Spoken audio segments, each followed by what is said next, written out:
आज सबसे पहले हम फर्स्ट बुक स्टार्ट करने वाले हैं जो बीएससी थर्ड ईयर में रियल एनालिसिस के नाम से जानी जाती है, जिसका नया नाम हो गया है एनालिसिस। ठीक है, ये एनालिसिस दो पार्टों से मिलकर बनी है। पहली तो है रियल और दूसरी क्या है कॉम्प्लेक्स।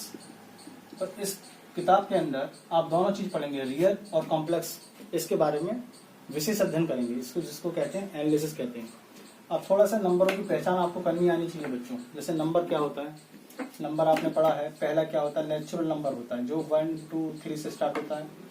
एक होता है इंटीजर नंबर। इंटीजर नंबर क्या होता है, नेगेटिव भी होते हैं और पॉजिटिव भी होते हैं, जैसे 0 1 2 -1 -2 -3 and so on. Integer number ये हो गया। एक होते हैं रेशनल नंबर। रेशनल नंबर क्या होते हैं, जो P/Q की फॉर्म में होते हैं, जहां पर Q नॉट इक्वल टू क्या होता है, 0 होता है। जैसे ये भी सबके सब क्या है, रेशनल नंबर है ना। जैसे 1/2 1/3 1/4 एंड सो ऑन, ये सबके सब क्या है, रेशनल नंबर है। और एक और होता है इरेशनल नंबर, R-Q से प्रेजेंट करते हैं उसे इरेशनल नंबर, जैसे कि √2 √3 √5 and so on, irrational number होता है। उसके जस्ट बाद आता है एक रियल नंबर। बहुत लोगों को ये दिक्कत होती है कि रियल नंबर के बारे में पता ही नहीं होता कि रियल नंबर क्या है। क्वेश्चन करने बैठ के लेकिन रियल नंबर नहीं पता रियल नंबर क्या है। अब रियल नंबर क्या है, रियल नंबर जो भी मैंने यहाँ पर सारे नंबर से लिखे हैं, चाहे वो नेचुरल हो, चाहे वो इंटीजर हो, चाहे वो रेशनल हो, चाहे वो इरेशनल हो, ये सब के सब नंबर्स जो कहलाते हैं रियल नंबर कहलाते हैं। एक शॉर्ट फॉर्म में कहें तो शॉर्ट फॉर्म में कहने का मतलब ये है कि कॉम्प्लेक्स नंबर को छोड़कर जो भी आपके पास नंबर अवेलेबल है, माइनस में हो, प्लस में हो, अंडर रूट में हो या पॉइंटों में हो, वो सबका सब हमारा क्या कहलाता है, रियल नंबर कहलाता है। ठीक है, अब हम जरा चर्चा करेंगे आज एग्जाम पर। एक बात तो समझा दूं, यदि आप आगे चलकर थोड़ा सा पढ़ना चाहते हैं, जैसे कि MSc या नेट JRF करना चाहते हैं, तो एनालिसिस एक ऐसी बुक है जिसका 40% पार्ट JRF में पूछा जाता है, जिसे हम नेट JRF बोलते हैं। नेट में, JRF में या SRF में senior research fellowship, joint junior research fellowship, national eligibility test जिसे हम बोला जाता है। इन फ्यूचर में तो बहुत ज्यादा ये वाइड हो जाएगी, आगे जैसे नेक्स्ट क्लास में चलोगे आप लोग। फिलहाल हम अपने टॉपिक पे बात करते हैं, क्योंकि आपका जो टॉपिक है वो है एनालिसिस और आपका जो पेपर है वो पेपर भी कैसा, ऑब्जेक्टिव पेपर है। तो जब ऑब्जेक्टिव पेपर है तो आपको बहुत डीपली पढ़ना पड़ेगा। सब्जेक्टिव में तो ये होता है कि 4 क्वेश्चन रट के चले गए, पेपर में वही आ जाएगा। ठीक है, लेकिन ऑब्जेक्टिव में ऐसा नहीं होता है।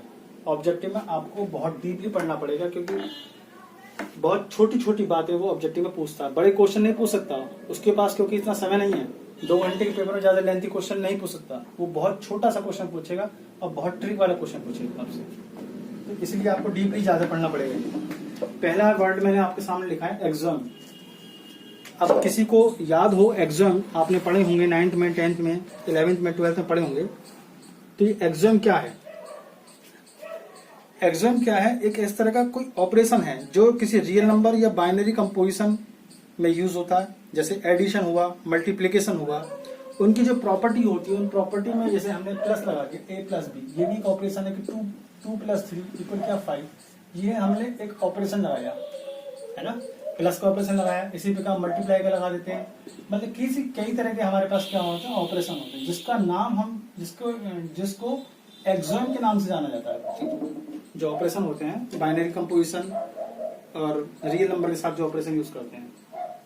अब यहाँ पर बताया गया है एग्जाम कितने प्रकार के हैं। एग्जाम 3 प्रकार के हैं, पहला फील्ड, दूसरा ऑर्डर और तीसरा कंप्लीटनेस एग्जाम।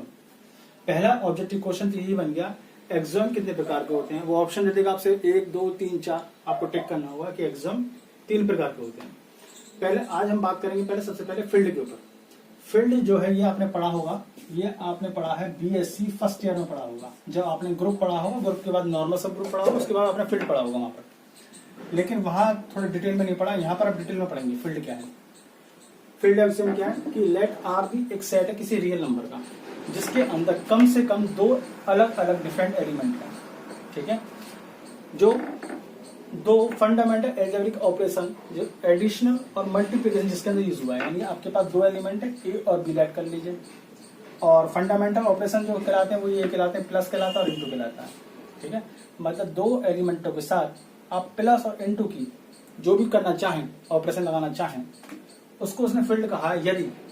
यदि वो इन प्रॉपर्टीज को फॉलो करे, सेटिस्फाई करे, तब उसको हम फील्ड कहेंगे। पहली प्रॉपर्टी क्या है ए का मतलब यहाँ पर एडिशन से है और एम का मतलब यहाँ पर मल्टीप्लीकेशन से है। ठीक है, ये सारे इसकी प्रॉपर्टीज हैं। जैसे ग्रुप की 4 प्रॉपर्टीज पढ़ी, रिंग में 10 प्रॉपर्टी पढ़ी, इसी प्रकार फील्ड में भी हमारे पास 11 प्रॉपर्टी हैं। 5 एडिशन में है, 5 मल्टीप्लीकेशन में और 1 डिस्ट्रीब्यूटिव है। पहली क्या कहती है, आर। आर जो क्या होना चाहिए, क्लोजर प्रॉपर्टी जिसे हम बोलते हैं। R is a close with respect to addition, यानी कि दो संख्याओं को जोड़ने पर भी वो एक रियल नंबर होना चाहिए, यानी कि यूनिक दिया है। अब 2 में 3 जोड़ दोगे 5। मैंने ये अमेरिका में जोड़ा, अब भारत में जोड़ूंगा तो 2 + 3 = 6 थोड़ी ना हो सकता है, नहीं हो सकता। वो हमेशा क्या रहेगा, 5 रहेगा। तो यानी कि दो संख्याओं का ऐड करने पर वो हमेशा क्या होनी चाहिए, यूनिक होनी चाहिए। दूसरी प्रॉपर्टी से परिचित पहले से ही है कि एडिशन जो होना चाहिए एसोसिएटिव होना चाहिए, इस तरह का एडिशन होना चाहिए, यानी कि 2 + 3 + 5 = 2 + 3 + 5। तीसरा, addition is commutative. Commutative property हमने पीछे पढ़ी है, a + b बराबर क्या होता है, b + a, 2 + 3 = 3 + 2। ठीक। चौथी प्रॉपर्टी क्या है, आइडेंटिटी। 0 is the identity. जो पूछ सकता है 0 क्या होती है, 0 इज एडिटिव आइडेंटिटी होती है 0। ठीक है, 0 में आप कोई भी रियल नंबर जोड़ देंगे तो वही रियल नंबर प्राप्त होगा आपको। पांचवी प्रॉपर्टी ये है इनवर्स वाली, यानी ए का जो इनवर्स काम कर रहा है वो क्या है, -a। यदि किसी एलिमेंट में उसके इनवर्स को जोड़ दिया जाए तो क्या प्राप्त होता है आपको, आइडेंटिटी एलिमेंट प्राप्त होता है। मैंने यहाँ बताया 0 यहाँ पर आइडेंटिटी एलिमेंट है। ठीक है, थोड़ा ध्यान देने वाली बात है, ये सब बातें जो चल रही है ये चल रही है प्लस में, एडिशन में चल रही है। मल्टीप्लीकेशन में आइडेंटिटी और इनवर्स दोनों चेंज हो जाते हैं। अब देखें M1, जैसे यहाँ बताया R क्लोज है विद रेस्पेक्ट टू एडिशन, यहाँ R क्लोज है विद रेस्पेक्ट टू मल्टीप्लीकेशन। जब दो संख्याओं को जोड़ेंगे तो यूनिक आना चाहिए, जब दो संख्याओं को मल्टीप्लाई करेंगे तब यूनिक आना चाहिए। दूसरा क्या है, यहाँ पर एडिशन एसोसिएटिव था, यहाँ पर मल्टीप्लीकेशन क्या है, एसोसिएटिव हो जाएगा, सेम हो जाएगा। फिर तीसरी थी एडिशन कॉम्यूटेटिव था, यहाँ पर मल्टीप्लीकेशन भी कॉम्यूटेटिव बन जाएगा, यानी a × b = b × a हो जाएगा।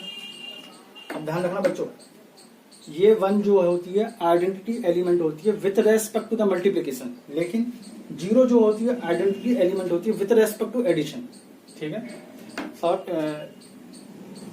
एडिशन में -a जो होता है इनवर्स होता है, और मल्टीप्लीकेशन में 1/a इनवर्स होता है।